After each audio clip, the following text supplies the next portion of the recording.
Ama namin Diyos, Yahuwah na makapangyarihan sa lahat, sa pagkakilala namin na inahanap mo ang tunay na pagsamba sa iyo, kaya muli nagtipon ay iyong mga lingkod.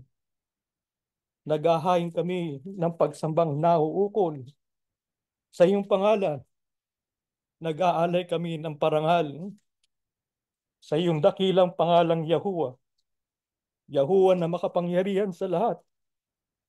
Yahuwah, Diyos, na mga napakakunting labi sa huling araw. Pinupuri ko po namin. Sumasamba kami sa iyong dakilang pangalan. Narito ay yung mga anak. Sumasamba kami sa iyo sapagkat nagbabalik kami at kinikilala namin ang lahat ng kabutihang ginagawa mo sa amin. Sa araw-araw naming pamumuhay at paglalakbay, kitang-kita namin ang kabaitan mo, ang pagpapala mo, ang awa mo sa iyong malingkod. Kaya hindi kami magpapalya sa aming tungkulin sa iyo. Sasamba at sasamba kami sa iyo. Ano man ang mangyari po sa aming buhay. Narito kami nagtitipon sapagkat umaasa din kami ng biyaya, umaasa din kami ng pagpapala na galing sa iyo. Nakikita mo yung mga anak, napapagal na po ang aming kaluluwa. Ama namin, saklolohan mo naman kami. Kaawaan mo naman sana kami. Ikaw lamang po ang tanging pag-asa ng iyong mga anak. Ikaw lamang po ang nakakaapitid ng aming mga kalagayan. At ikaw lamang po ang Diyos na alam namin na totoong makatutulong sa bawat isa sa amin. Kitang-kita mo sa aming puso ang aming hinihiling sa iyo. Kung hindi makasasama at hindi naman po labag sa iyong kalooban, ipagkaloob mo na po at sagutin mo po at bigyan mo kami ng solusyon sa aming mga hiningi sa iyo, Panginoong Yahuwah, upang kami maging panatag sa aming paglalakbay. Papayapa kaming makapamuhay sa araw-araw. Patuloy kami makapaglakbay patungo po sa araw na aming kaligtasan. Kaawaan mo po yung mga anak. Iba-iba ang mga pinagdadaanan namin. Iba'y nagigipit. Iba'y nalulungkot. Iba'y nagabagabag sa anumang dahilan. Iba po ay mayroong pagkakasakit. Ikaw lamang po ang tanging makapagbibigay ng lunas sa lahat ng bagay na aming pinagdadaanan. Kaya Ama namin, kaawaan mo kami. Kaawaan mo po yung bayan. Kaawaan mo kami sa araw-araw. Awa mo lang po ang aming hinihintay. Sapagkat sa ganun aming sarili, wala naman din po kami magagawa. Ang magagawa lang namin, Panginoon, ay tumawag sa iyo. Tumawag sa makapangyarihan Diyos na papagbibigay po ng lahat ng aming kailangan. Umaasa kami na ipadadala mo at isusugo mo sa aming kalagitnaan ay yung Santong Espiritu, Ama namin, upang sito'y umaliw sa amin, umaliw sa kaluluwa ng iyong mga anak, upang kami magkaroon ng panibagong sigla, panibagong lakas sa aming araw-araw na paglalakbay.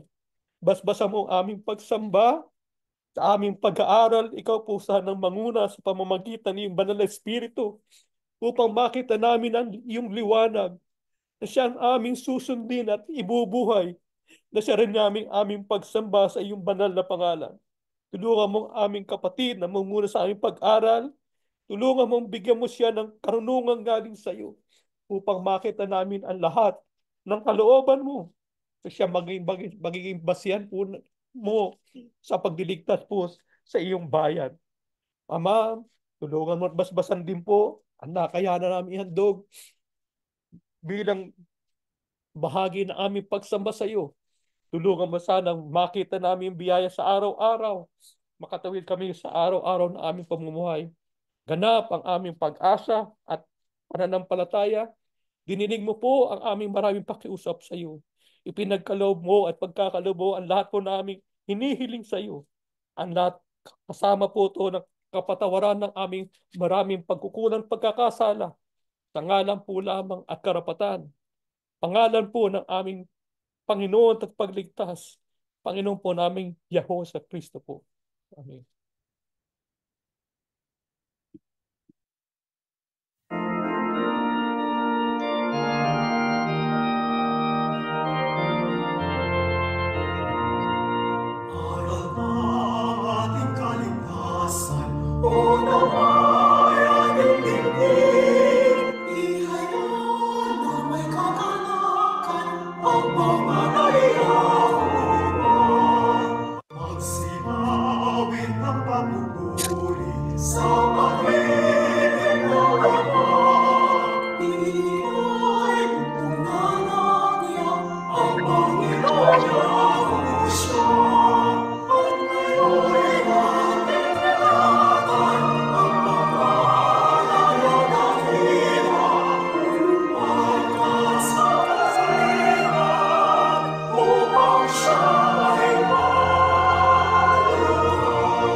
Mga mahal na kapatid, ang katagang katapatan ay mahalagang katangian na dapat mataglay ng lahat ng mga sumunod sa ating Panginoong Yahushua.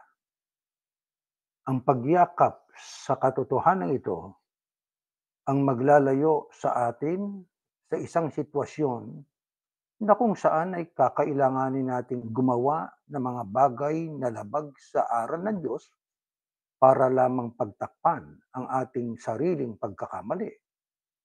Kailangang sa simula pa, mula sa pagkabata, ay meron ng gabay na ito ay ang maging tapat tayo sa ating sarili, maging tapat sa kapwa, lalo sa Diyos at sa Kristo, upang tayo ay makapamuhay ng puno ng katapatan.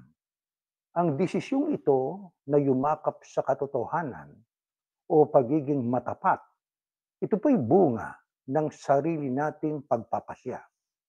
Tayo mismo ang magdidesisyon nito sa ating sarili. Wala itong katumbas na halaga, ngunit hindi kailanman mabibili ng salapi ang katapatan. Lagi nating tatandaan na ang katotohanan tungkol sa katapatan ay hindi ito nilikha ng tao. May nag-iisang lumikha nito at siya po ay walang iba kundi ang Diyos. Paano po ito pinatunayan ng Panginoon Diyos? Ayon sa Biblia, sino po ang autor ng katapatan? Basahin natin sa Aklat ng Panaghoy. Ganito nakasulat sa unang talata ng Biblia sa ating pag-aaral. Ang pag-ibig at awa ng Panginoon ay walang katapusan. Yan ang dahilan kung bakit hindi tayo lubusang nalipol. Araw-araw ay ipinapakita niya ang kanyang habag. Dakila ang katapatan ng Panginoon. Kaya sinabi ko sa aking sarili, ang Panginoon ang lahat para sa akin. Kaya sa Kanya ako nagtitiwala. Mabuti ang Panginoon sa mga nagtitiwala at umaasa sa Kanya. Mabuting matyagang maghintay sa pagliligtas ng Panginoon. Mabuti para sa isang tao na kahit bata pa ay matuto ng sumunod. Kapag tinuturuan tayo ng Panginoon, tumahimik tayo at pag-isipan natin itong mabuti. O pag-isipan itong mabuti, magpakumbaba tayo sa harap ng Panginoon at huwag mawala ng pag-asa. Sino po ang autor ng katapatan? Ang sagot ay ang Diyos na si Yahuwah. Ang Diyos na si Yahuwah ayon po sa Biblia ay talagang punong-puno ng katapatan. Diyan ay ating nabasa ang sabi, ang pag-ibig at awa ng Panginoon ay walang katapusan. Yan nga po ang dahilan kung bakit hindi tayo lubusang nalipol. Kasi tayo, kung ang pagbabatayan po natin ay ang ating pong sarili, matagal na tayong dapat na nalipol. Dahil sa tayo paulit-ulit na gumagawa po ng kasamaan. Pero araw-araw, ipinapakita ng Diyos ang kanyang habag o awa. Bakit nga po? Sapagkat dakila ang katapatan ng Panginoon. Kaya mga kapatid, ang Diyos na lumalang sa atin ay punong-puno ng katapatan. Dahil sa katapatan niya, ang sabi, mabuti ang Panginoon sa mga nagtitiwala at umaasa sa Kanya. Ibig sabihin, tapatan natin din ng katapatan. Matiyaga tayong maghintay sa pagliligtas ng Panginoon. Magtiyaga, mga kapatid. Huwag tayong mag-alinlangan. Ang sabi pa nga ay mabuti para sa isang tao na kahit bata pa ay matuto ng sumunod. Ibig sabihin, matuto ng magtiwala at magtapat sa Diyos. Ano ang dapat nating maging reaksyon kung tayo po'y tinuturuan ng mga aral ng Panginoon Diyos? Kapag tinuturuan tayo ng Panginoon, ang sabi, tumahimik tayo. Ibig sabihin, huwag tayong kumontra sa aral ng Diyos. Tapat ang Diyos hindi niya tayo tuturuan ng mga aral na magliligaw sa atin. Ang ituturo niya sa atin, yung mga aral na maglalapit sa atin, sa Kanya, at sa araw-araw ng ating pamumuhay ay mararamdaman natin ang patnubay ng Diyos. Ang sabi, kasabay pa dyan ng pagtahimik habang tayo tinuturuan, pag-isipan itong mabuti. Kaya yung itinuturo sa atin, sa mga pagsamba, sa Bible study po, maging sa panahon ng pagpapayo, sapagkat binabasa ang Biblia, sapagkat ang Biblia ang pinakamabisang aklat sa pagpapayo. Ang sabi, habang tayo tinuturuan, pag-isipan itong mabuti, kaya gagamitin natin ang ating isip. Hindi basta tayo sunod lang ng sunod. At paano tayo makasusunod? Magpakumbaba tayo sa harap ng Panginoon at huwag mawala ng pag-asa. Mahalaga po yan, mga kapatid. Ayon po sa Biblia, paano ipinakita ng Panginoong Yahushua na siyang bugtong na anak ng Diyos ang kahalagahan ng katapatan, pagtatapat sa Diyos. Pakinggan natin sa aklat ng Juan. Next slide po. Sinabi ni Yahushua, kapag naitaas na ninyo ang anak ng tao, saka ninyo makikilala na ako nga siya at wala akong ginagawa mula sa aking sarili, kundi sinasabi ko ang mga bagay ayon sa itinuro sa akin ng Ama. At siya ang nanagsugo sa akin ay kasama ko. Hindi niya ako pinabayaang nag-iisa, sapagkat lagi kong ginagawa ang mga bagay na nakalulugod sa Kanya. Paano po pinatunayan ng Panginoong Yahushua na bugtong na anak ng Diyos ang kahalagahan ng katapatan, pagtatapat sa Panginoon Diyos na si Yahuwah? Ang sabi niya ay maliwanag na ang sabi niya, wala ako ang wikang ginagawa mula sa aking sarili, kundi sinasabi ko ang mga bagay na ayon sa itinuro sa akin ng Ama. Kaya ang Kristo po, alam nating dakilang sugo, dakilang propeta sa lahat ng panahon. Siya ang sabi niya ay na nagsugo sa akin ay kasama ko. Hindi niya ako pinabayaang nag-iisa. Bakit? Sapagkat kung paanong si Yahuwah ay tapat, dakilang katapatan niya, ang bugtong na anak niya, taglay din yung katapatan. Paano pinatunayan ng ating Panginoong Yahushua ang kanyang katapatan mismo sa Panginoon Diyos? Ang sabi niya, lagi kong ginagawa ang mga bagay na nakakalugod sa Kanya.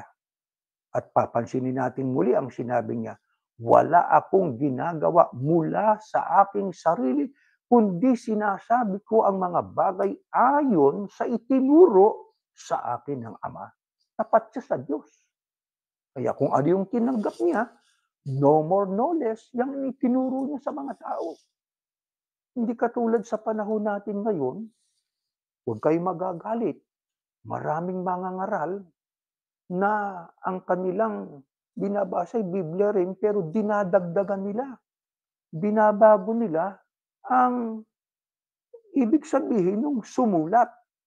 Iniiba nila sa ibig tukuyin ng sumulat. Dinidistort ang talata ng Biblia para lang maisingit yung kanilang aral o yung kanilang konsepto para sila'y makinabang sa mga miyembro. Hindi tapat yun. Na mga mangangaral. Ang Kristong dakilang mangangaral at propeta, naging tapat siya anuman ang kanyang sinasabi, lahat ng yun ay nakabatay sa kalooban ng Panginoon Diyos. Kaya mga kapatid, katulad po ng ating sinabi kanina, hindi mabibili ng salapi ang katapatan. Ang totoo, ang salapi ang sumisira sa katapatan. Hindi man sa lahat ng tao, pero ang salapi ang siyang ugat na siyang sumisira sa katapatan ng tao. Alam niyo, pag sinabing katapatan, una, maging tapat tayo sa ating sarili. Pangalawa, maging tapat tayo sa ating kapwa. Pangatlo, sabi nga, maging tapat tayo maging sa ating mga anak. Tao din yun eh. Kapwa din natin yun eh. Di ba? Pero higit sa lahat, sa ibabaw ng lahat ng yan, maging tapat tayo sa Panginoon Diyos at sa ating Panginoong Yahushua HaMashiach. Anong mga turo ang ibinahagi ng ating Panginoong Yahushua sa kanyang mga disipulo noon at maging sa ating panahon tungkol sa pagiging tapat sa Kanya? Next slide po, sa aklat ng Lucas. Ganito nakasulat. Kung ang sino man ay lumalapit sa akin at hindi napupuot sa kanyang sariling ama, ina, asawang babae, mga anak, mga kapatid na lalaki at mga kapatid na babae, at maging sa kanyang sariling buhay, ay hindi maaaring maging alagad ko. Sino mang hindi nagpapasa ng kanyang sariling krus at sumusunod sa akin ay hindi maaaring maging alagad ko. Papansinin natin ang mga huling salita. Hindi maaaring maging alagad ko. Sino yung hindi maaaring maging alagad ng ating Panginoong Yahushua? Yung hindi tapat sa Kanya. Hindi po ba? Paano ho natin mapatutunayan ang ating katapatan sa ating Panginoong Yahushua? Ang sabi ho dyan kung ang sino man ay lumalapit ang wika sa akin at hindi napupuot sa kanyang sariling ama, ina, asawang babae, mga anak, mga kapatid na lalaki, at mga kapatid na babae, maging sa kanyang sariling buhay, ay hindi maaring maging alagad ko. Ano ibig sabihin po niyan? Ang katapatan na hinihingi sa atin ng ating Panginoong Yahushua, katapatang higit sa pagtatapat natin sa ating sarili, katapatang higit sa ating katapatan sa ating ama, ina, kapatid na lalaki at babae, manugang biyanan. Di po ba mga kapatid? Katulad yan ng pag-ibig. Di ba? Utos ibigin ng kapwa. Pero kailangan ang ating pag-ibig ay sa kanila ay huwag hihigit sa pag-ibig na dapat iukol sa ating Panginoong Yahushua HaMashiach na siyang ating tagapagligtas, mga kapatid. Maaring sabihin po ng iba, kaya tama ang wika ang ginawa ng aming leader. Na anong ginawa niya? Na ang kanyang ginawa, mas minahal niya ang iglesia, quote and quote, mas minahal daw niya ang iglesia, kapalit ng nanay niya, kapalit ng mga kapatid niya, ng mga pamangkin niya. Mga kapatid, yan po ay isang kahayagan na ang taong nagsalita nun, nahuli sa kanyang bibig. Ano yung nahuli sa kanyang bibig? Mas mahal niya ang miyembro, ang iglesia. Tumutukoy sa miyembro yun kaysa magulang niya. Bakit? Kasi sa iglesia makikinabang siya Diyan siya makakapagpagawa ng gusto niya, makabili siya ng gusto niyang bilhin. Di ba? Kaya mismo ang isda nahuhuli sa bibig. Mas mahal ko ang wika, ang iglesia kaysa aking mga mahal sa buhay, nanay, mga kapatid, mga pamangkin. Aba, mga kapatid, yan po ay isang kahayagan ng hindi pagtatapat sa Panginoon Diyos. Bakit? Sapagkat tandaan natin, ang Diyos din ang may utos, igalang natin ang ating ama't ina. Maaaring nagkaiba-iba ang ating paniniwala. Maaaring nagkaroon ng mga argumento at mga altercation pagdating sa ideya. Pero hindi sapagkat ang ating magulang o ang ating mga kapatid, ang ating mga pamangkin ay nagkaroon ng ibang pananaw pagdating sa pananampalataya, ay iyon ang lalapatan noong parusa na kung totoong yang grupo nyo ang siyang maliligtas, inalis mo sila sa kaligtasan. Di ba mga kapatid? Anong ibig sabihin po niyan? Ang katapatan sa Diyos ay dapat makita sa pagsunod sa utos ng Diyos. Iutos ng Diyos sa pulpamula sa aklat ng 10 utos doon sa Torah. Kasama sa 10 utos, igalang mo ang iyong ama't ina. Di ba? Maging pagdating sa panahon po natin, nakasulat din po yan sa banal na kasulatan sa panahon ng ating nilalakbayan sa panahon ito ngayon. Kaya mga kapatid, ang sinabi ni Yahushua, no, ng ating pong pagtatapat, ang isa na nga ay yung pag-ibig at pagmamahal sa Kanya ay hindi dapat po na humigit sa kanginuman. Mga kapatid, pag wala ka sa religious organization na ito, hindi mo iniibig ang Kristo. Tandaan natin ang sinabi ng Kristo. Ang sabi niya, sino mang hindi nagpapasa ng kanyang sariling krus at sumusunod sa akin, sa Kanya. Kaya yung mga religious organization na yan po ay kahayagan ng mga tao'y nag-isip ng kanilang paraan sa paglilingkod sa Diyos. Magtatag tayo. Sabi nga dun sa Roma, di ho ba? Na sila ay gumawa ng sariling kanila na hindi saklaw ng katwiran ng Panginoon Diyos. Di ho ba? Sapagkat pagdating sa relihiyon, yan ay galing sa salitang Latin na relegare. Yan ay daan pabalik sa Diyos. Sino ba ang daan pabalik sa Diyos? Hindi ba ang sabi ng Kristo, ako ang daan, ako ang katotohanan, ako ang buhay, sino man ay hindi makaparoroon sa Ama, kundi sa pamamagitan ko. Sa makatuwid, mga kapatid, ang Kristo ang ating relihiyon. Siya ang tanging daan pabalik sa Diyos. Kaya ang sabi niya, sino mang sumusunod sa akin, sa Kanya tayo susunod, mga kapatid. Anong isa sa paraan para mapatunayan natin ang ating pagmamahal at katapatan kay Yahushua? Next slide. Sa 14:15 po, aklat ng Juan. Kung ako'y inyong minamahal, ay tutuparin ninyo ang aking mga utos. Kung ako'y inyong minamahal, kung tapat tayo sa ating Panginoong Yahushua, tutuparin natin ang kanyang mga utos. Kaya itatanong natin sa ating mga sarili, mga mahal na kapatid, tinutupad nga ba natin ang utos ng Panginoong Yahushua?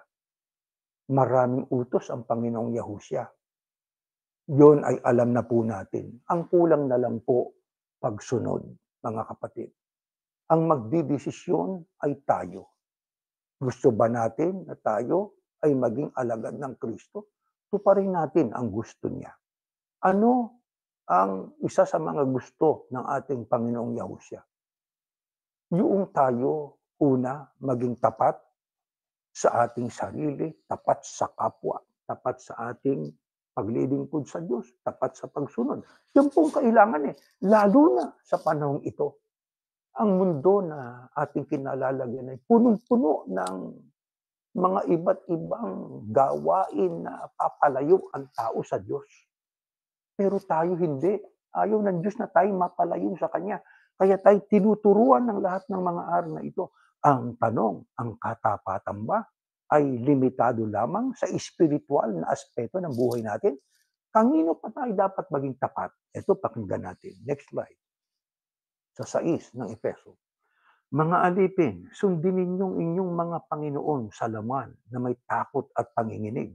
Sa katapatan ng inyong puso, naggay ng sa Kristo o kay Kristo. Hindi ang paglilingkod sa paningin, na gaya ng pagbibigay lugod sa mga tao, kundi gaya ng mga alipin ng Kristo na ginagawa ang kalooban ng Diyos mula sa puso. Naglilingkod na may mabuting kalooban na gaya ng paglilingkod sa Panginoon at hindi sa mga tao. Kanino pa tayo dapat maging tapat? Sa mga espiritual na bagay ba lang? Totoong mahalaga po yun. Yun ang mas mahalaga. Yung mga bagay na espiritual para kay Yahuwah at kay Yahusha, higit na maging tapat tayo doon. Pero hindi lang doon. Tandaan natin tayo naglalakbay pa sa mundo. Kung tayo ay nakikipagkapwa-tao, dapat may katapatan din. Maging sa ating mga pinaglilingkuran, maging sa ating paghahanap buhay, dapat ay maging tapat din po tayo. Kaya ang lingkod ng Diyos na ang kanyang puso ay hinubog, no, nalinang, yan ay naturuan ng mga aral ng Diyos, siya po'y tapat sa kanyang paglilingkod, sa kanyang trabaho, tapat siya. Hindi siya nagnanakaw ng oras, hindi siya nagsasamantala.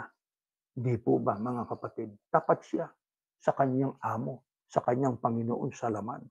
Kaya maging sa paghahanap buhay natin, kailangan po ay wag nating tularan yung iba. Kasi yung iba sa nakikita ko ho, sa naging karanasan natin sa panahong mahabang buhay na ipinagkakaloob sa atin ng Diyos, nagtatrabaho, yung iba ay nagtitake advantage. Imbis na 30 minutes lang po ang break, lumalampas sila. Di ba? Sinasadya nila. Tapos magka-clock in back sila. May pandarayang ginagawa. Lalo kung isinusulat lang yung clock in sa yung pag-sign in at sa kapag sign out. Di ho ba? Pero tayo, dapat naisip natin ang ating pagtatrabaho ito, biyaya ito na Diyos Di ho ba? Kaya kailangan ay nasa isip natin, ang hanap buhay ko ay hanap buhay na bigay ng Diyos. Kumot siya nagbigay, alam kong ang Diyos ay nakatunghay, sa ginagawa ko ay magtatapat ako sa amo ko. Magtatapat ako sa pinagtatrabahuhan ko sapagkat diyan po nagmumula ang biyaya na galing sa Diyos. Kaya mga kapatid, marami ngayong mga tao, hindi lang ilan, marami talaga na dahil po doon sa kanilang mga hangarin na panglaman, natututo silang magsinungaling, natuto silang pagtakpan ng pagsisinungaling nila, at nasanay na sila. Ang masama pa dyan, kung ang sinungaling at hindi tapat, yung leader ng relihiyon. Di ho ba? Na ang mga miyembro nila ay kanilang hinihikayat na sumunod sa mga bagay na hindi naman iniutos sa kanila ng Panginoon Diyos. Para lang sila makinabang. Di ba, mga kapatid? Hindi natin alam kung may konsensya pa ba sila. Isipin ninyo na baluktutin yung mga talata ng Biblia para lang sabihin dun sa mga miyembro, aral ng Diyos to, aral ng Diyos to. Kumot ito namang mga miyembro, hindi ho nagsisiyasat. Gaya ng binasa natin kanina sa panaghoy, na habang tayo tinuturuan, dapat ay tumahimik at nag-iisip doon sa itinuturo. Kaso walang ganyan po. Hindi nangyari po yan sa ating pinanggalingang iglesia. Pasensya na kung na malimit natin banggitin po yung iglesyang pinanggalingan natin. Kasi marami pong mga kapatid tayo mababait po dyan Pero dahil po doon sa bulag ng pagsunod at kumot sila'y nasanay na, ang mali naging tama na sa kanila. Nasanay na kasi. Pero hindi, habang may pagkakataon pa, dapat magbalikwas. Maging tapat sa pagsunod. Ang mga leader ng reliyon, sana maging tapat na ituro ang kung anong kalooban ng Diyos. Paano ho natin maipapakita ang ating katapatang kay Yahuwah pagdating sa pagsambang gaya nito? Pakinggan po natin, Roma 12:1. Ganito nakasulat. Kaya nga, mga kapatid, isinasamo ko sa inyo, alang-alang sa mga kahabagan ng Diyos, na inyong ialay ang inyong mga katawan na isang handog na buhay, banal na kasiyasiya sa Diyos, na siya ninyong makatwirang paglilingkod. Kaya pag sa pagsamba, ang pag-uusapan, paano natin maipapakita sa Panginoon Diyos ang ating katapatan? Sa pamamagitan po ng ating pag-aalay ng ating sarili na isang handog na buhay. Ang Diyos ay hindi Diyos ng patay. Tayo'y sumasamba, di buhay pa tayo. Pero ang taong na gugumon sa kasalanan, bagamat buhay, ay patay. Ano lang ibig sabihin? Ayun sinundan ang salitang banal na kasiya-siya sa Diyos. Kaya kapagka tayo'y nagsumasamba sa Panginoon Diyos para ating patunayan sa Kanya ang ating katapatan, tayo po'y nagbabagong buhay. Hindi yung samba ng samba, hindi naman nagbabagong buhay. Kailangan po'y alay na handog na buhay. Ibig sabihin, nagbabagong buhay. Banal. Bakit? Yan ang kasiya-siya sa Diyos eh. Di ho ba mga kapatid? At yan ang wikang makatwirang paglilingkod. Isipin niyo yung salitang makatwiran. Bakit makatwirang paglilingkod? Merong hindi makatwirang paglilingkod. Ano yung paglilingkod na hindi makatwiran? Samba ng samba ang sinusunod aral ng tao. Naghahandog, hindi naman aral ng Diyos ang sinusunod. Yung tinig lang ng leader nila. Takot naman na hindi sumunod, baka siya'y punahin. Pagka ganyan, hindi makatwirang paglilingkod yan. Kailangan po makatwiran ang ating paglilingkod. Paano magiging katwiran? Makatwiran ang ating paglilingkod. Ano yung makatwiran? Ano ba yung katwiran ng Diyos? Ang Ebanghelyo. Nakabatay sa Ebanghelyo. No more, no less. Walang dagdag, walang kulang. Hindi natin babawasan. Hindi natin dadagdagan yung aral. Ganyan ang mga tunay na tagasunod at tapat sa Panginoon Diyos.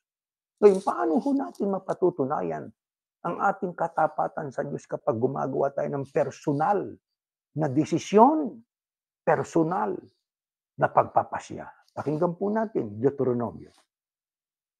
Ganito nakasulat. Tingnan mo, inilagay ko sa harapan mo sa araw na ito ang buhay at kabutihan, kamatayan at kasamaan. At iniutos ko sa iyo sa araw na ito na ibigin mo ang Panginoon, si Yahuwah, mong Diyos. Lumakad ka sa kanyang mga daan. Tuparin mo ang kanyang mga utos, ang kanyang mga tuntunin at mga batas upang ikaw ay mabuhay at dumami. Pagpalain ka ng Panginoon o ni Yahuwah mong Diyos sa lupain na iyong pinapasok upang angkinin. Ito'y tumutukoy kay Moises at sa Israel, di ho ba? Ngunit kung ang iyong puso'y tumalikod at hindi mo diringgin, kundi maliligaw at sasamba ka sa ibang mga Diyos at maglilingkod ka sa kanila, ipinapahayag ko sa inyo sa araw na ito na kayo tiyak na mapupuksa. Hindi kayo mabubuhay ng matagal sa ibabaw ng lupaing tatawirin ninyo sa kabila ng Hordan upang pasukin at angkinin. Tinatawagan ko ang langit at ang lupa bilang saksi laban sa inyo sa araw na ito na aking inilagay sa harapan mo ang buhay at kamatayan, ang pagpapalat sumpa. Kaya't piliin mo ang iyong binhi ang buhay upang ikay mabuhay. Ibigin mo ang Panginoon mong Diyos o si Yahuwah. Sundin ang kanyang tinig. Manatili ka sa kanya sapagkat ang kahulugan niyon sa iyo ay buhay at haba ng iyong mga araw upang matirahan mo ang lupaing ipinangako ng Panginoon o ni Yahuwah na ibibigay sa iyong mga ninuno kina Abraham, Isaac at Jacob. Mga kapatid, ang tinutukoy po rito ay panahon ito ni Moises at ng Israel na sila'y naglalakbay patungo sa lupaing kanilang aangkinin na yan nga ang lupang pangako noon na yan ang Kanaan. Mayroong bili ng Panginoon Diyos na doon dapat ibatay natin na doon dapat ibatay ng mga Israelita ang kanila po na magiging desisyon at yun ang kahayagan ng katapatan nila sa Panginoon Diyos. Sabi ng Diyos, ilalagay ko sa harapan mo sa araw na ito buhay at kabutihan, kamatayan at kasamaan. Pinamimili ng Diyos ang mga tao noong una, yung panahon ng Israelita, unang bayan ng Diyos. Alam nyo, dyan sa ginawa ng Diyos na inilahad niya yung pwedeng pamilian ng tao. Pero alam nyo kung gaano kamahal ng Diyos ang tao na nilikha niya, lalo na ang Israel nung panahon yun. Ang sabi niya ay piliin mo ang buhay, huwag yung kamatayan. Piliin mo yung pagpapala, huwag yung sumpa. Ano ibig lang sabihin? Nandoon, makikita at nadarama natin sa mga talatang binasa natin ang dakilang pagmamahal, bunga ng katapatan ng Diyos sa kanyang bayan. Piliin nyo. Sa pagdidesisyon natin kung ganon, ang atin po na dapat patunayan ay tapat ba ako sa Diyos sa gagawin kong desisyong ito? Ito bang aking desisyong ito ay kahayagan na ako ay nakakakitaan ng Diyos ng pagiging mapagmahal sa Kanya sa ibabaw ng lahat ng mga bagay, sa ibabaw ng sino pa man sa buhay natin? Kamag-anak ba natin yan o ating mga mahal sa buhay, kaibigan? Kailangan po, mga kapatid, dinggin natin ang tinig ng ating Panginoon Diyos. Ating pong sundin ang kanyang iniaalok. Ano yung kanyang iniaalok na yon? Ang sundin natin yung pagpapala. Piliin natin yung inirekomenda ng Diyos. Ang sabi nga dyan ang sabi, ibigin, ngunit kung ang iyong puso'y tumalikod at hindi mo diringgin, kundi maliligaw at sasamba ka sa ibang mga Diyos at maglilingkod ka sa kabila, mapupuksa kayo. Kaya maging sa ating pagpapasya sa buhay na ito, mga kapatid, kailangan isaalang-alang po lagi natin. Ito ba'y pasyang nakapahayagan ng katapatan ko sa Panginoon Diyos? Na magbibigay ito ng magandang kinabukasan, hindi lang sa akin, kundi maging sa aking mga anak at mga kaapu-apuan. Alam nyo kasi, mga kapatid, ang desisyon natin, tayo mga matatanda sa iglesia, ito po'y makaka-apekto ito sa darating na henerasyon. Kasi kung ang ating pagdesisyon ay hindi nakakakitaan ng katapatan sa Diyos, ito din ang ating pong maipamamana sa kanila. Malimit kasi kung ano nakikita ng mga anak o apo sa kanilang mga lolo o magulang, yun din ang kanilang ginagawa. Kaya dapat mag-set tayo ng mabuting ehemplo sa ating pong mga anak at ating mga apo, maging sa iba nating mga kakilala, na tayo tapat hindi sa tao, kundi sa Diyos. Utos maging tapat sa kapwa, maging tapat sa sarili, pero sa ibabaw ng lahat, maging tapat po tayo sa ating Panginoon Diyos. Mahirap ba yon na gawin, mga kapatid? Maaaring mahirap, pero hindi imposible na ating gawin. Kaya natin. Naranasan na po natin yan . Di ba? Anong ehemplo? Tayo'y kasama ng ating mga kaibigan. Niyaya tayo na pumunta sa isang kainan.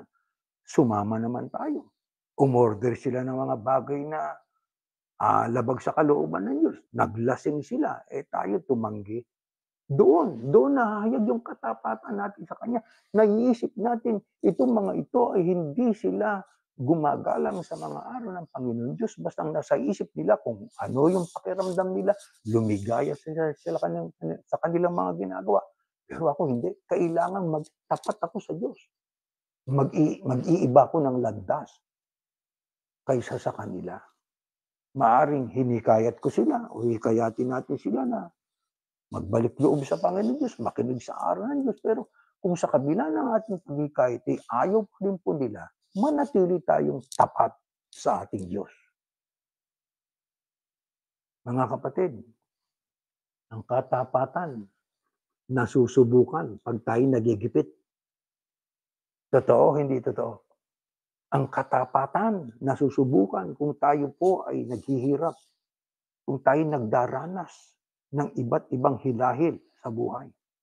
Ang katapatan ay nahahayag kung tayo ay sinusubukan ng Panginoon Diyos sa buhay natin.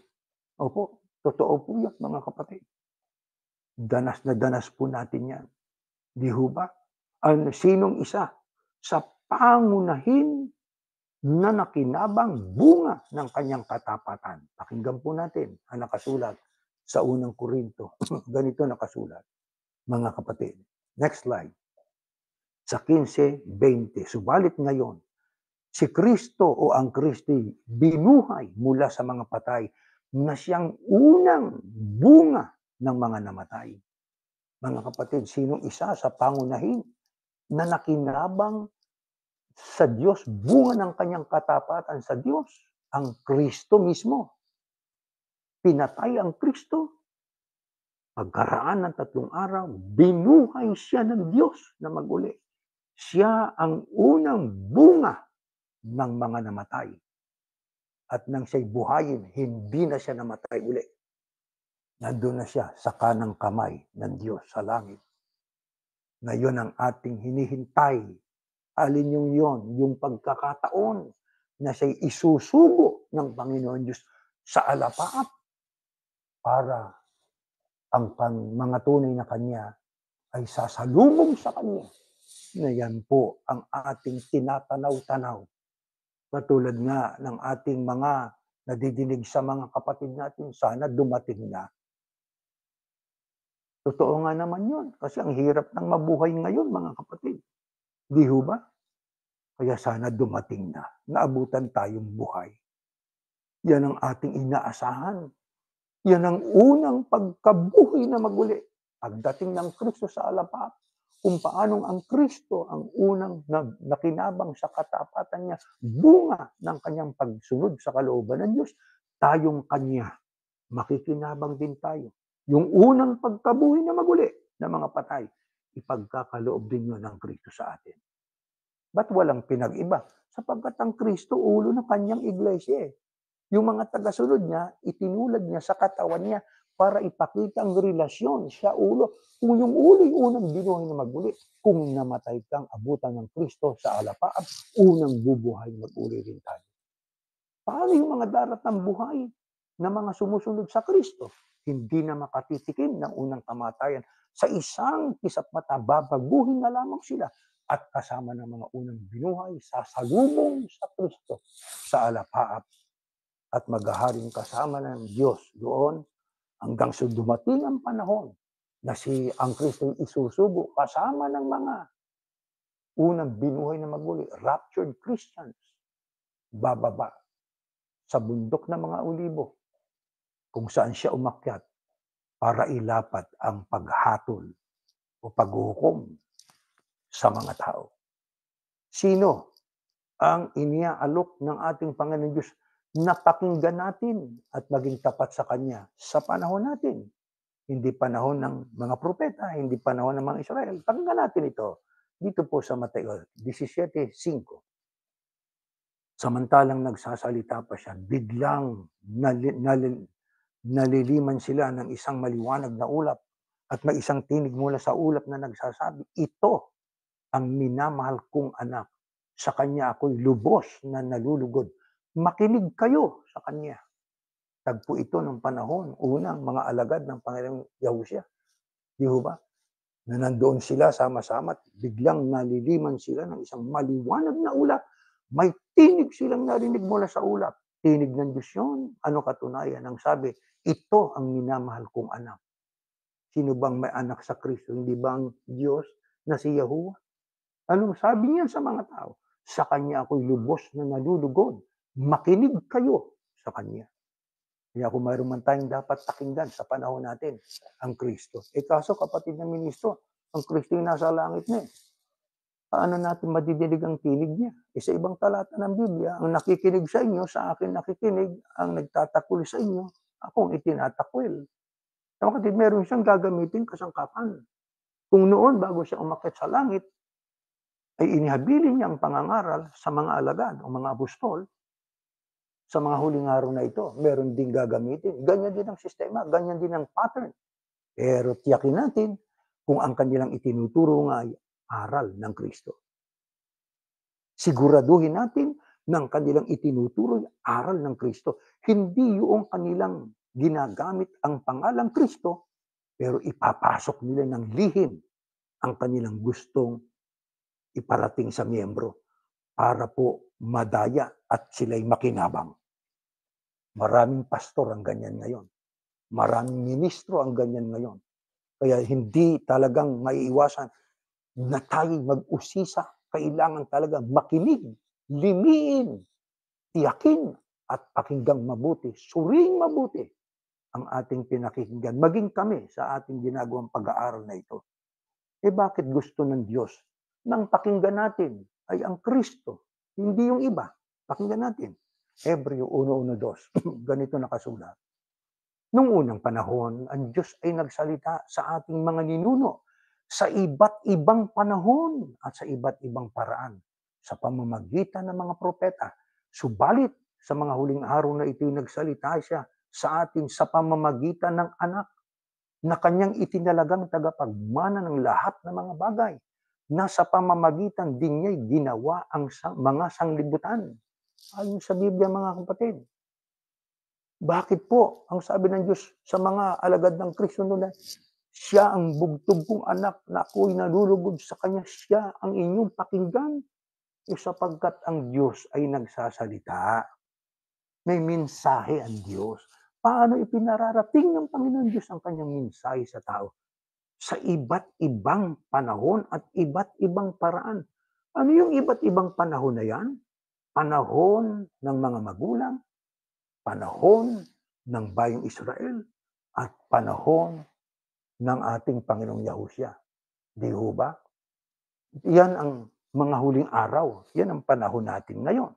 Kung nung panahong una, nagsalita ang Diyos sa pamamagitan ng mga propeta, kung nung panahong una, panahon ng mga Israelita, ang Diyos ay nagsalita sa pamamagitan ng kanyang mga saserdote at mga pinili niya upang maghatid ng kanyang mensahe, sa mga huling araw na ito, ang ating pakikinggan, ang tinig ng kanyang anak.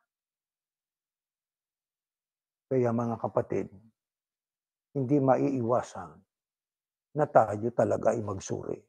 Pakatalino tayo, mga kapatid. Suriin natin, limiin natin mabuti ang ating pinakikinggan. Ito ba tinig ng Kristo ito? O baka ito'y tinig lang ng nagkikristo-kristuhan? Baka ito'y nini-name drop lang nila ang pangalan ng Kristo. At sasabihin, ayon sa aral ni Kristo, ay mag-abuli kayo, special offering. Ayon sa aral ng Kristo, tayo magpagawa ng mga malalaking kapilya. Ayun. Ang sabi ng Kristo, ang templong ito, yun ang second temple, ang sabi niya, ito'y wawasakin at itatayo ko, ang wika, sa loob ng 3 araw. Ngayon, ang akala nilang ito ay yung literal na templo, na yun po ang nirebuild ng mga Israelita nung sila'y mapalaya doon sa Babylonia sa pagkalipin. Ang sabi ng mga alagad, 46 anyos na itinayo ng aming mga ninuno ang templong ito, tapos sinabi mo sa loob ng 3 araw ay itatayo mo muli. Hindi nila naintindihan na yung tinutukoy ng Kristong templong ito ay yung katawan niya. Kaya ito hamon natin. Hinihiling natin sa ating mga kaibigan.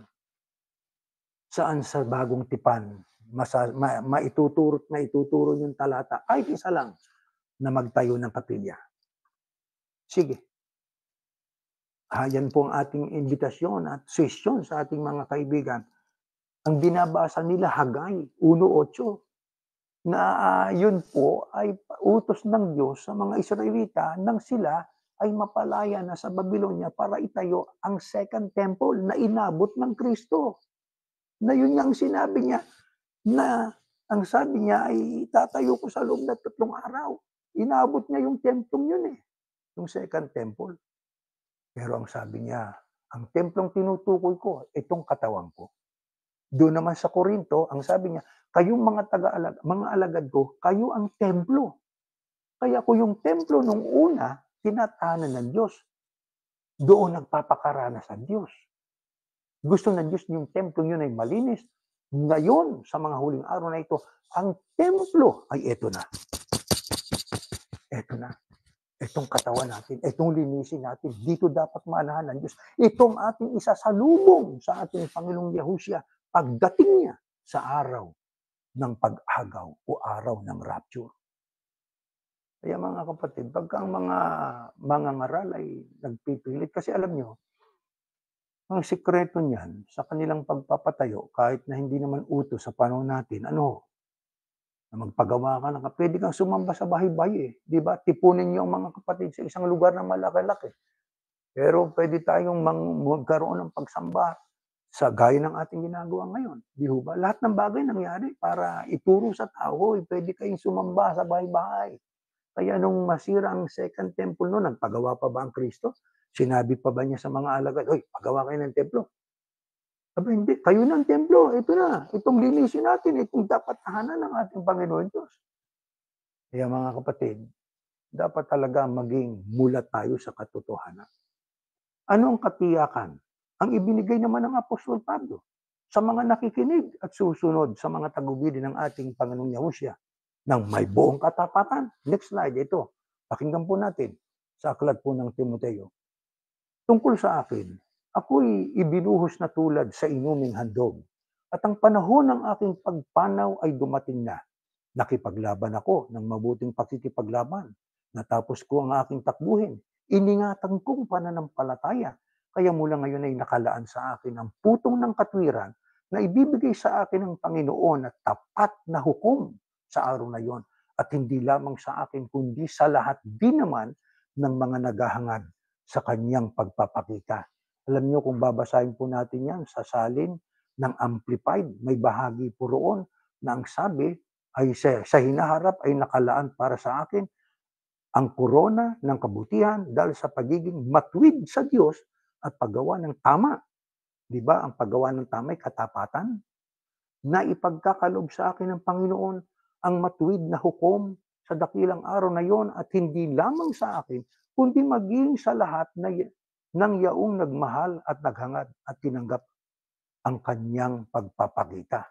Hindi lamang yon. Dito naman sa Korinto, ang sabi, ngayon mga kapatid, ipinaalaala ko sa inyo ang magandang balita na ipinangaral ko sa inyo na inyo namang tinanggap, na siya naman inyong pinaninindigan, na sa pamamagitan nito kayo ligtas kung matatag nyo itong panghahawakan, malibang kayo sumampalataya ng walang kabuluhan. Anong katiyakan na ibinigay ng Apostol Pablo sa mga nakinig at naging tapat sa pagsunod kay Yahushua?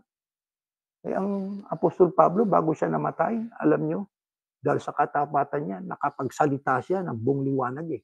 Nang sabi niya, buhat ngayon, nakalaan ang putong ng katwiran. Ibibigay sa akin ng Panginoon tapat na hukom sa araw na yon. Alin yung araw na yon na tinutukoy ni Pablo? Ayon po doon sa Tesalonica, yan ang araw ng rapture, araw ng pag-agaw. Yan ang inaasahan ng Apostol Pablo. Hindi niya inaasahan yung araw ng paghukom na bababa ang Kristo sa kalang magkakaroon ng tupat kambing. Hindi yon ang tinutukoy ni Pablo na araw na yun ang kanyang inaasahang tatanggapin niya ang putong ng katwiran, yan po ay ang araw ng rapture o pag-agaw. Siya ba lang ang umaasa noon? Ba hindi. Kundi sa lahat din naman ng mga naghahangad sa kanyang pagpapakita. Yan din ang hangarin natin. Ay ang sabi ni Pablo dito sa 2 Korinto, ingatan natin yung ating pananampalataya.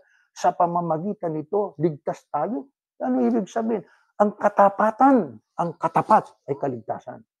Pero ang kataksilan, ang katapat ay kaparusahan. Kaya mga kapatid, dito pa lang, ito ang pinaka lugar na tayo sinasanay ng ating Panginoon Diyos. Tatandaan natin, bakit kanyo? Sapagkat darating ang panahon, tayo po'y makakasama ng Kristo sa alapaap. Yung makakasama na yun, dapat dito pa lang ay hubog na sa katapatan. Hindi po papayagan ng Diyos na isama ang sinuman na hindi tapat sa kanyang bugtong na anak. Pagdating ng Kristo sa alapaap, hindi po niya isasama ang hindi tapat. Kaya dito pa lang ay dapat po makapasa tayo sa katapatan na hinahanap sa atin ng Diyos. Ano ang handang gawin ni Yahuwah para sa mga tapat niyang mga alagad? Pakinggan natin. Ganito po ang ating mababasa. Ito po, mga kapatid, huwag mong hayaang iwang ka ng kabaitan at katotohanan. Itali mo ang mga ito sa palibot ng iyong leeg. Isulat mo sa iyong puso. Sa gayoy makakatagpo ka ng lingap at mabuting pangalan sa paningin ng Diyos at ng tao. Panginoon, kay Yahuwah, ay buong puso kang magtiwala. Huwag kang manalig sa sarili mong pangunawa sa lahat ng iyong mga lakad sa iyong kilalanin at itutuwid niya ang iyong mga landasin. Diyan pa lang, mababakas natin kung gaano kagusto ng Diyos na tayo makasama niya. Ang sabi nga po diyan sa ating binasa ay hayaan mong iwan ka ng, huwag mong iwan yang kabaitan na katotohanan. Ibig sabihin niyang katapatan mo. Itali mo sa palibot ng iyong leeg. Hindi literal po yan. Ano ibig sabihin ng itali? Pag sinabing itali, yun ang hayakan natin kumukontrol sa atin. O, isulat mo sa iyong puso. Yun ang dapat maghari sa ating puso. Yung kabaitan o katapatan at katotohanan. Ano ang kaigihan at kabutihan nun? Sagay makakatagpo ka ng lingap at mabuting pangalan sa paningin ng Diyos at ng tao. Di ba maging sa tao, pagka ikay tapat, ano sasabihin ng tao? Anong masasabi mo tungkol sa kanya? Tapat yan, mabuting tao yan. Di ba? Kung sa paningin ng ating kapwa-tao, dahil sa ating katapatan sa kanila at sa ating sarili, ay tayo ika nga ay kanilang ikinatutuwa. Ano ho? Lalo sa Panginoon Diyos. Tuwang-tuwa sa atin ang Diyos niyan. Bakit mahalaga yung katapatan? Ano po ang ating buong katungkulan? Ito wakas ng bagay lahat ay narinig. Matakot ka sa Diyos. At sundin mo ang kanyang mga utos sapagkat ito ang buong katungkulan ng tao. Yan ang ating buong katungkulan. Pag sinabing buo, yan po ang ating tungkulin at dahilan bakit tayo nilikha ng Diyos. Matakot, sundin ang kanyang mga utos. Ang mga sumusunod na yan po ang siyang tapat sa Panginoon Diyos. Makakakita yan ng mga bagay na pambihira. Sabi nga, ang lingap ng Diyos ay kahanga-hanga. Panahon ng tagutom, panahon ng ang tao ay nangangailangan. Doon mahahayag ang paglingap ng Panginoon Diyos. Bakit nais ni Yahuwah na ating Diyos na magkaroon tayo ng katapatan sa Kanya, sa Kanyang anak? Ito pang dahilan. Pakinggan natin. Ganito po nakasulat sa Tesalonica. Sabi sa Biblia, mga kapatid, nais naming malaman ninyo ang tungkol sa mga natutulog upang kayo huwag malungkot na gaya ng iba na walang pag-asa. Magandang talata ito, hindi sapagkat ang iba'y hindi. Ito'y inspirasyon para sa atin. Bakit? Kasi marami na tayong kamag-anak na namatay eh. Di ba? Nauna sa atin. Malungkot tayo. Lumuha tayo. Hindi kinalumbay ng puso natin yun. Pero sabi ni Pablo, mga kapatid, nais naming malaman ninyong tungkol sa mga natutulog. Kaya yung mga kayahusya, pagka sila'y binawian ng buhay, tulog lang sila. Kung ang tao'y tulog, may pagkakataong magising yan. Pero kaya sabi ni Pablo, natutulog lang yan upang kayo huwag malungkot na gaya ng iba na walang pag-asa. Yan ang sabi ng iba eh. Pero tayo, namatay man tayo ng mga kapatid natin na nanindigan sa pagsunod at tapat sa pagsunod kay Yahuwah, tutulog lang sila. Darating ang panahon na siya'y makikita din natin. Ano pa sabi? Sapagkat kung tayo sumasampalatayang si Yahushua ay namatay at muling binuhay, ay gayon din naman sa pamamagitan ni Yahushua. Ang mga natutulog ay dadalhin ng Diyos na kasama niya. Ayan na, kaya dadalhin ng Diyos kasama niya. Yan ang rapture. Sapagkat ito'y sinasabi namin sa inyo sa pamamagitan ng salita ng Panginoon na tayong nabubuhay na natitira hanggang sa pagdating ng Panginoon ay hindi mauuna sa anumang paraan sa mga natutulog. Sapagkat ang Panginoon mismo bababa mula sa langit na may sigaw, may tinig ng arkanghel at may trumpeta ng Diyos at ang namatay kay Kristo o sa Kristo'y babangon muna. Pag sinabing muna, una. Sino? Yung namatay sa Kristo. Kung paano ang namatay sa Kristo ay unang bubuhay maguli, yung pong darat ng buhay, hindi na mamamatay, sila po ay babaguhin at sama-sama ng unang binuhay, sasalubong sa Panginoon sa alapaap. At ang sabi sa 17, pagkatapos tayong nabubuhay na natitiray, aagawin kasama nila, mga unang binuhay sa mga ulap, upang salubungin ng Panginoon sa papawirin at sagay makakapiling natin ang Panginoon magpakailanman. Kaya't mag-aliwang kayo sa isa't isa ng mga salitang ito. Napakasarap na mga talatang ito.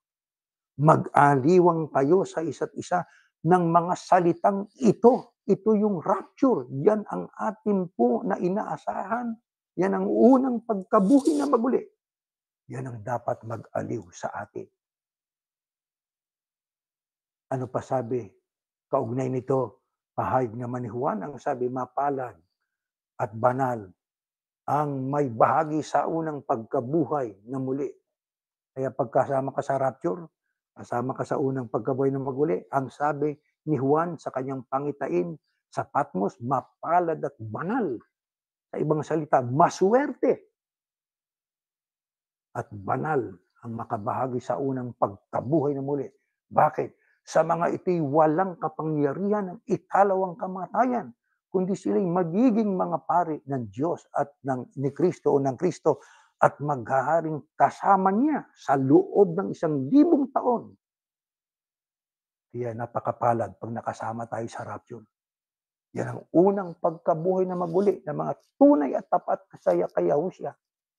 Sila'y magiging mga pare. Ano trabaho ng pare? Katuwang sa pangangasiwa, sa paglilingkod sa Diyos, kasama ng Diyos at ng Kristo. Maghaharing kasama niya sa loob ng 1,000 taon.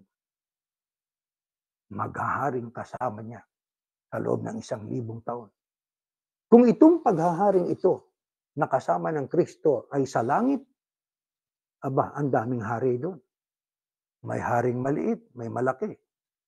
May haring matangkad, may haring pandak. Diba? Sapagkat ang sabi, yung maunang makasama sa pagkabuhay na maguli ay magiging pari at maghaharing kasama niya o kasama ng Kristo sa loob ng 1,000 taon. Isipin niyo kung yung tinuro sa atin sa iglesia ay tama. Kung totoong doon maghahari ang Kristo, kasama tayo maghahari, ang dami nun. Sinong paghaharian natin doon? Paano ngayon ang pwesto ng Diyos doon? Wala nang pwesto ng Diyos. Kaya dito siya maghahari. Saan? Sa millennial kingdom dito sa mundo. Gaano katagal? 1,000 taon na diyan ay maghahari siya kasama ng mga raptured Christians. Kaya yung mga makakasama niya maghari, dito pa lang sa lupa ay sila'y sinasanay na ng katapatan. Sincerity, honesty, yun ang ibig ng Diyos na yan ang dapat nating maibuhay.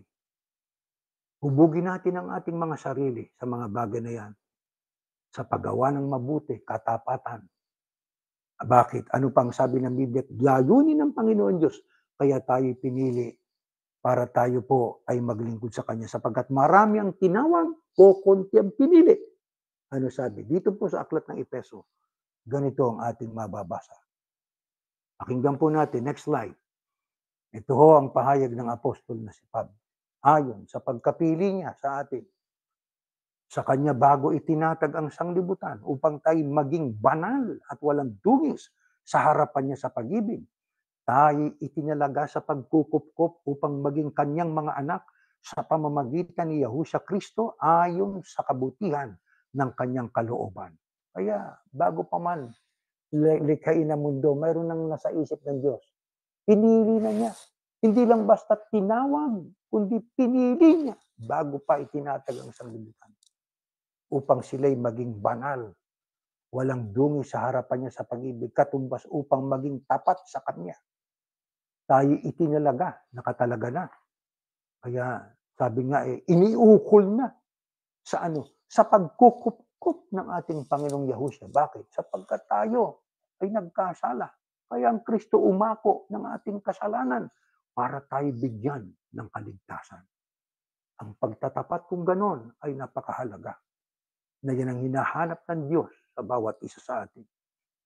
Sa panahon ito ng ating paglalakbay, di na tayo bumabata, patuloy po ang panahon sa pagtakbo, kasabay ng ating pag-edad, kasabay ng ating paghina, ang ating katapatan ay huwag magbago. Sabi nga po, bagaman ang katawan natin pahina ng pahina, pero ang ating pagkataong loob, yan ang ating kaluluwa ay palakas ng palakas. Ang ating katapatan ay lalong umiigting at lalong tumitibay, lalo na sa panahong ito sapagkat nalalapit na at napakalapit na ng ating pagsalubong sa ating Panginoong Yahushua.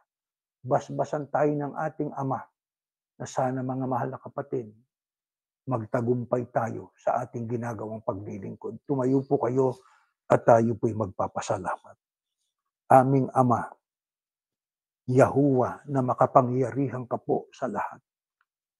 Salamat po sa mga katotohanan ito na amin pong tinanggap. Ang katapatan hinahanap mo sa amin sapagkat alam mo naman at nakikita mo, Ama, kung gaano po ang mga kasamaan na naglaganap sa mundong ito. Kamali ang maraming mga tao sapagkat hindi sila nagsuri, hindi sila nakinig. Binaliwala nila ang tinig mo. Panginoon namin Diyos, ang aming pong hinihiling sa iyo ay huwag mo sana kaming pababayaan. Samahan mo kami sa araw-araw. Hubugin namin ang aming mga sarili. Sanayin namin ang aming mga sarili. Maging tapat kami sa iyo, sa iyong bugtong na anak, maging sa aming kapwa-tao. Ang katapatan na patutunayan kapag nagdaranas kami ng kahirapan, nagdaranas kami ng hilahil, nagdaranas kami ng mga karamdaman sa buhay na ito. Kaya Ama, dagdagan mo kami ng pag-ibig sa iyo. Pagpauna ka namin. Sa iyo kami dapat maging tapat. Sundin namin ang iyong mga utos sa akin ng pag-ibig, bunga ng pagkakilala, upang sa ganito, masiyakang nakatunghay sa bawat isa sa amin. Naliligayahan ka, naluluwalhati ka, pagka kami ay nagpapakatapat sa iyo. Aming hinihiling ang iyong basbas bago namin tapusin ang aming panalangin. Nagmamakaawa kami, Ama, sa iyo. Huwag mo sanang pababayaan ang iyong mga anak. Marami kaming dalahin sa buhay. Tiisin.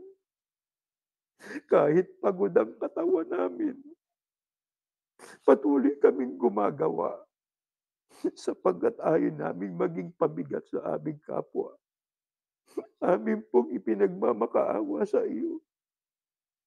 Panginoon, isama mo kami sa magiging mapapalad. Isama mo kami sa mga anak mo na may karapatang sumalubong sa iyong bugtong na anak. Huwag kaming mag-alala kung nauna yung aming mga magulang na iyong pinapagpahingana at ang iba naming mga mahal sa buhay.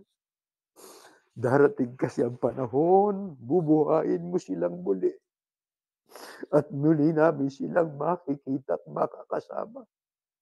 Habang kami naglalakbay, Aman Diyos aming ipinagmamakaawa sa iyo. Bantayan mo kami araw-araw. Lingapin mo kami ng iyong awa. Sawayin mo kami pagka kami nalilihis ng landas. Pagka kami ay nagugumon sa mga gawaing panlupa. Gisingin mo kami. Kabigin mo kami papalapit sa iyo. At kung magkaminsan dumarating yung panghihina ng loob, na tila baga kami wala ng pag-asa. Sa ganung sandali, Panginoon, yakapin mo naman kami. Tulungan mo po kami, Ama, upang maitaguyod namin ang aming paglilingkod sa iyo. Salamat po. Salamat ng marami sa mga katotohanan ito. Purihin at dakilain ang iyong pangalan. Ito'y sa ngalan po ng iyong anak, ang Panginoong Yahushua na aming tagapagligtas. Amen.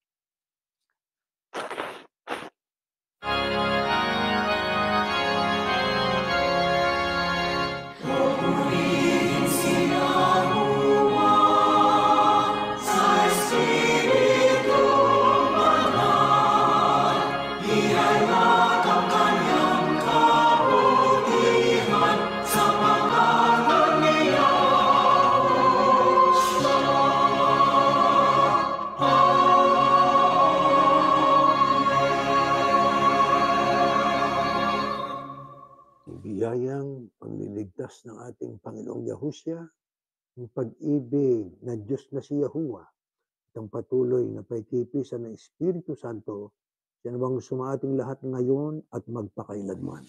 Amen. Meron tayong mga tagubilin po. You can give your donations at www.operpa.com and offerings at churchofyahushua.org. You can share our website at www.churchofyahushua.org, which contains our declaration of faith and links to the latest worship service and videos. Patuloy nating ipanalangin ang lahat ng tao sa mundo, leader ng mga bansa, maging ang mga taong nangunguna ng sa relihiyon at loobin nawa ng Diyos na tayo mabuhay ng ayon sa kalooban niya, nang sa ganoon ay magkaroon pa ng peace, kapayapaan, alang-alang po sa ikalalaganapan ng mga aral ng Panginoon Diyos.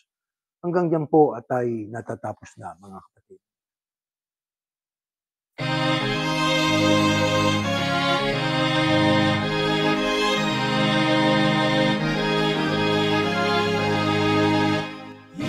Puso natin ang aral ng Diyos Yahuwa at maging matatag. Pagkatyak na darating araw ng paghuhukom o kaya siya'y dinggin. Mga labing ng Iglesia, ipagtanggol ang katwiran gamit ang sandatalya.